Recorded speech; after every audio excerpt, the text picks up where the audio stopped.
Hello everyone. In this video lecture, we are going to discuss a single question from the page number 38 NCERT textbook for NEET examination. The question is, how long do the seeds remain alive after they are dispersed? याचा अर्थ असा होतो की एकदा का parent plant पासून एखाद्या plant पासून जर समजा सीड दुसऱ्या ठिकाणी डिस्पर्स झालं, म्हणजे समजा झाडावरती फ्रूट आहे त्याच्यात सीड आहे, ते सीड वेगळीकडे गेलं, वेगवेगळ्या माध्यमातून वेगवेगळीकडे पसरलं, तर ते किती काळासाठी टिकू शकतं, त्याची व्हायबिलिटी किती राहू शकते, ते किती दिवसांसाठी जगू शकतं, ह्याचा आन्सर काय आहे? तर बरेचसेच याच्याबद्दल विचार मांडण्यात आलेले आहेत. The first is in few species seed lose viability within few months. काही असे प्लांट्स आहेत ज्यांच्यामध्ये सीड्स हे काही महिन्यामध्येच त्याची व्हायबिलिटी लूज करतं. व्हायबिलिटी याचा अर्थ काय?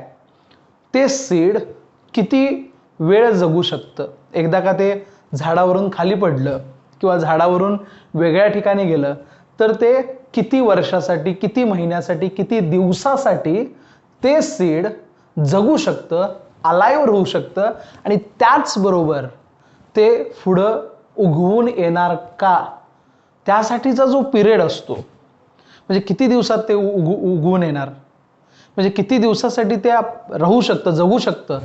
एखादी ड्युरेबिलिटी गेली की एखादा पदार्थ खराब होतो, एखादं मटेरियल खराब होतं, तसं ते किती दिवसाच्या पुढं गेल्यानंतर नवीन प्लांट तयार करू शकत नाही, ती म्हणजे त्याची व्हायबिलिटी असते. काही प्लांट्समध्ये सीड्स हे डिस्पर्स झाल्या व्हायबिलिटी ही काही महिन्यातच संपून जाते. हे पहिलं आहे. Seeds of large number of spaces.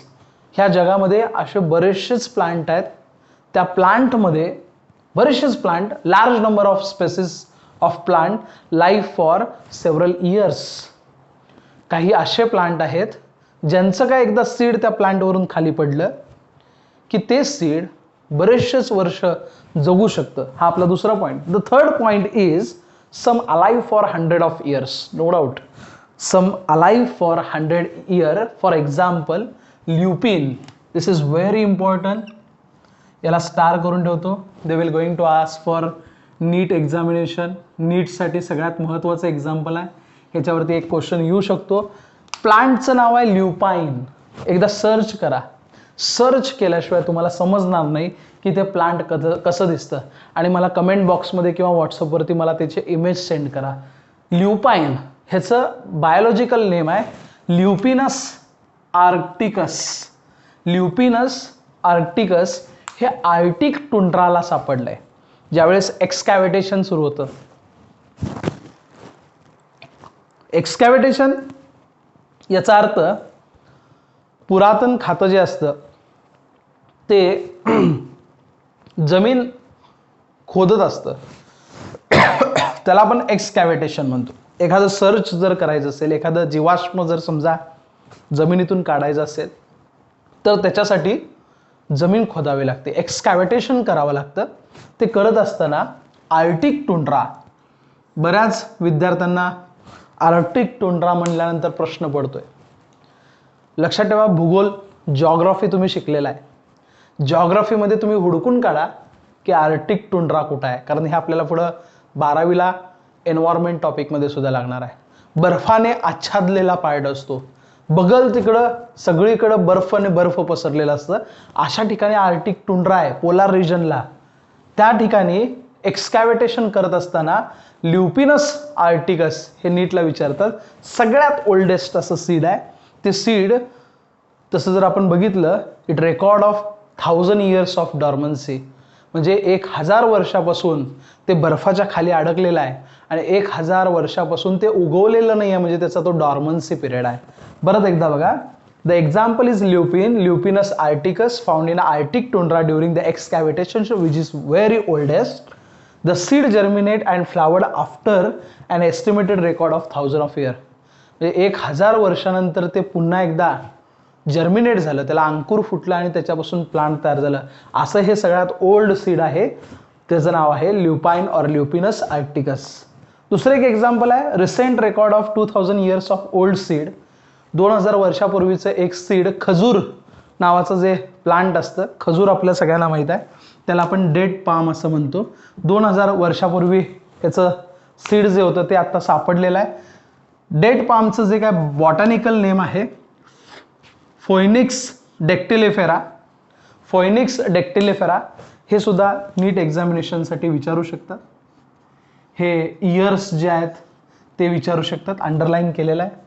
आणि 2000 वर्षापूर्वी डेट पाम म्हणजे खजुराचं जे काय झाड असतं त्याच्यापासून सीड सापडलेलं आहे. आर्किओलॉजिकल म्हणजेच पुरातत्व खातं ज्यावेळेस काम करत असतं, उत्खननाचं एक्सकॅव्हिटेशनचं ज्यावेळेस काम करत असतं, जमीन उकरून नवीन नवीन जर फॉसिल सापडत असतील तर त्याच्यावरती सर्च करणं, ते शोधून काढणं, हे काम करत असताना त्या एक्सकॅव्हिटेशनमध्ये 2000 वर्षापूर्वीचं जुनं एक सीड सापडलंय, डेट पाम. त्याला आपण फोइनिक्स डॅक्टिलिफेरा असं म्हणतो. ह्याच्यावरती क्वेश्चन विचारला जातो.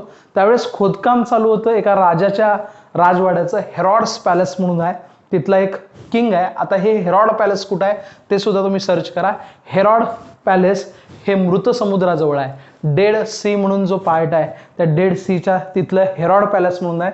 तिथल्या राजाचं जे राजवाडा आहे त्याचं एक्सकॅव्हिटेशन करत असताना, त्याचं खोदकाम चालू असताना त्या ठिकाणी 2000 वर्षापूर्वीचं एक बीज सापडलेलं आहे, एक सीड सापडलेलं आहे.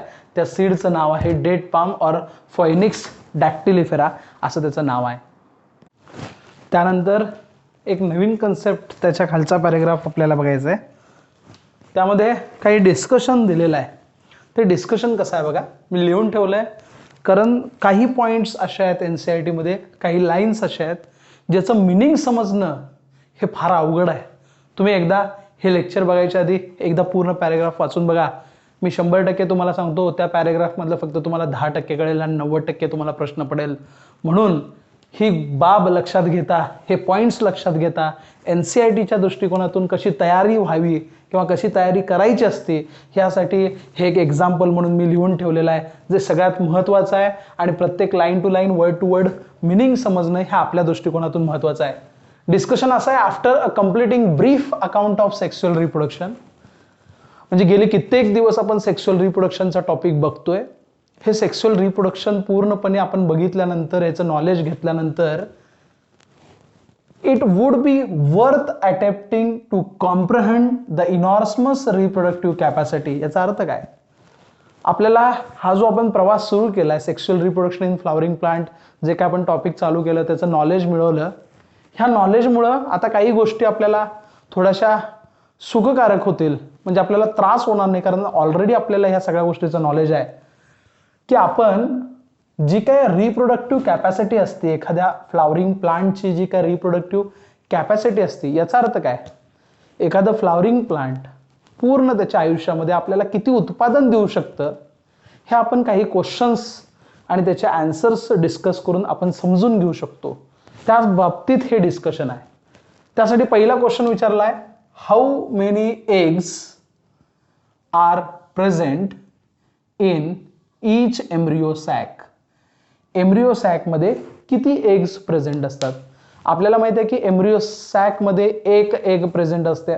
तिचं फर्टिलायझेशन झाल्यानंतर सीड तयार होतंय आणि ते सीड आपल्यासाठी पुढचं जे काय जनरेशन आहे ते डेव्हलप करणार असते किंवा उत्पादन देणार असते. त्यामुळं हा क्वेश्चन महत्वाचा आहे. हाऊ मेनी एम्ब्रियो सॅक, आता विचारलं काय बघा, how many embryo sac are present in each ovule. एका ओव्ह्यूलमध्ये किती एम्ब्रियो सॅक प्रेझेंट असतील हे सुद्धा विचारलेलं आहे. तिसरा क्वेश्चन विचारलेला आहे, how many ovules are present in ovary. एका ओव्हरीमध्ये किती ओव्ह्यूल्स प्रेझेंट असतात? समजा एका ओव्हरीमध्ये एक ओव्ह्यूल प्रेझेंट असेल तर त्याची प्रोडक्टिव्हिटी इतकी जास्त नसणार आहे, कारण एकच सीड तयार होईल. कारण आपण ह्याच्या आधी सुद्धा बघितलेलं आहे, number of ovules is equals to number of seed. Number of ovules is equals to number of seed. म्हणजे जेवढे ओव्ह्यूल्स जास्त असतील तेवढे सीड सुद्धा जास्त, तेवढंच उत्पादन जास्त. म्हणजे त्याचीच रिप्रोडक्टिव्ह कॅपॅसिटी ही मॅक्झिमम. त्यासाठी हा question, how many ovaries are present in a flower. जेवढ्या ओव्हरीज फ्लावरमध्ये जास्त असतील, म्हणजे मोनोकार्पिलरीपेक्षा पॉलीकार्पेलरी जर फ्लावर असेल म्हणजे एका फ्लावरमध्ये भरपूर कार्पेल असतील आणि त्याच्यामध्ये भरपूर ओव्ह्यूल्स असतील तर लक्षात ठेवा उत्पादन हे जास्त असणार आहे. आणि शेवटचा क्वेश्चन आहे, how many flowers are present on a single tree. एका ट्रीवरती एका झाडावरती किती फुलं आहेत हे सुद्धा आपण उत्पादन रिप्रोडक्टिव्ह कॅपॅसिटीशी आपण रिलेटेड करू शकतो. आणि फ्लावरची संख्या जास्त असेल तर फळं सुद्धा भरपूर तयार होणार. फळं जर भरपूर तयार झाली तर सीड सुद्धा भरपूर तयार होणार. सीड जर भरपूर तयार झाले तर ते सीड सगळीकडे डिस्पर्स होणार आणि सीड जर समजा सगळीकडे डिस्पर्स झाले तर नवीन नवीन प्लांट त्या सीडपासून तयार होणार. म्हणजे उत्पादन क्षमता ही काय असणार आहे, जास्त असणार आहे. हे काही क्वेश्चन्स आहेत. ह्या क्वेश्चनचा परत परत विचार करा आणि विचार केल्यानंतर एक तुमचा स्वतःचा विचार असा असू दे की प्रोडक्टिव्हिटी उत्पादन क्षमता कुठल्या प्लांटमध्ये जास्त, ज्याला फ्लावर जास्त, ज्या फ्लावरमध्ये कार्पेलची संख्या जास्त, त्याचं उत्पादन जास्त, त्याची रिप्रोडक्टिव्ह कॅपॅसिटी जास्त. हे सगळे क्वेश्चन्स तुम्ही विचारात घेणं फार गरजेचं आहे. A fruit, some fruits mainly consist of many seeds. Examples आहेत जे नीटसाठी महत्त्वाचे आहेत. ऑर्चिड नावाचं इपिफायटिक प्लांट आहे, त्याच्यामध्ये 1000 ऑफ टायनी सीड्स प्रेझेंट असतात. Some parasitic species like Orobanche and Striga हे 2 प्लांट आहेत. ह्याच्यावरती NCERTला नीटला क्वेश्चन विचारले जातात. हे जे पॅरासायटिक प्लांट आहेत, स्पेसिस आहेत, ह्याच्यामध्ये सुद्धा भरपूर फ्रूट्स आणि सीड्स आपल्याला बघायला मिळतात. त्याच्यानंतर large tree of ficus. Ficus म्हणजे अंजीर. अंजिराचं झाड जर बघितलं तर फार मोठं असतं, पण अंजिराच्या बिया ह्या अगदी छोट्या छोट्या छोट्या छोट्या असतात. 1000 of tiny seeds are present in a Ficus. फिकसमध्ये 1000 नाही 850 बिलियन सीड्स तयार केलेले आहेत. एक ट्री म्हणजे अंजिराचं एक झाड हे 850 बिलियन सीड तयार करतं.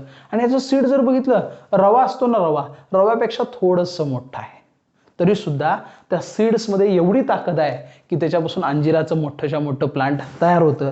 एक अंजिराचं प्लांट जवळपास 850 बिलियन सीड तयार करतं. असे काही अजून एक्झाम्पल आहेत. फॉर एक्झाम्पल म्युटेंजिया नावाचं एक एक्झाम्पल आहे, युकॅलिप्टस नावाचं एक एक्झाम्पल आहे. हे जे प्लांट्स आहेत ना, हे प्लांट्स भरपूर फ्रूट आणि भरपूर सीड्स तयार करतात. भले त्यांचे सीड्स एकदम बारीक बारीक असू देत, एकदम टायनी असू देत, एकदम छोटे असू देत, तरी सुद्धा ह्यांची रिप्रोडक्टिव्ह कॅपॅसिटी ही प्रचंड मोठी आहे. ह्या क्वेश्चन्सवरून आणि ह्या एक्झाम्पलवरून हे जे डिस्कशन आहे, हे डिस्कशन आपल्या सर्वांच्या लक्षात आलं असेल अशी मी अपेक्षा करतो. आणि हे जे पॉईंट्स आहेत, हे पॉईंट्स तुम्ही स्वतः लिहून घ्यावं आणि परत परत वाचावं असं मी सगळ्यांना तुम्हाला सांगतो.